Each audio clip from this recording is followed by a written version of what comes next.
అయిపోయాక వాళ్ళ ఫ్రెండ్ డబ్బులు అడుక్కుంది బస్కి అడుక్కుంటే అంతా అడుక్కొని మధ్యాహ్నం అడుక్కుంది పొద్దున్నే అడుక్కొని ఇక బస్ తీయాలని ఆయనతో సాయికిరణ్కి చెప్పింది మధ్యాహ్నం తీసుకొస్తాను సాయికిరణ్ అన్నాడు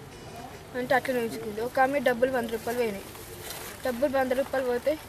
ఆయనతో ఒక దగ్గర పెట్టుకుని డబ్బులు పోతున్నాయని ఒక దగ్గర పెట్టుకుంది అందరికి డబ్బులు పోతున్నాయని నైట్ కూడా పోయినాయి మత్తుసార్లు అని ఒక దగ్గర పెట్టుకుంది ఆమె వాళ్ళ ఫ్రెండ్ డబ్బులు పోయినాయి డబ్బులు పోతే ఆయనతో ఇది నువ్వే దొంగతనం చేసినావు అని మా అక్క మీద పెట్టింది ఆమె అంటే నందు సార్ చెప్పి సార్ మీరు దొంగతనం చేసింది నన్ను సార్ మా అక్కని కొట్టిండు మా అక్క తప్పు చేయలేదు మా అక్క నాకు కన్ఫర్మ్ అది మా అక్క తప్పు చేయలేదు తప్పు సాక్ష్యంతో ఎట్లా సాక్ష్యం పుట్టినా కొట్టాలి ఎట్లా కొడతాడు కొట్టడం చనిపోయినా ఏం తెలియదు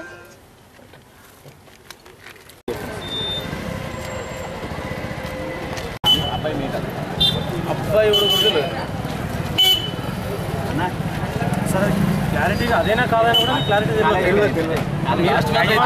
అనుమానం అయితే కౌన్సిలింగ్ ఇచ్చినాము వాళ్ళ పేరెంట్ కూడా ఐడియా లేదు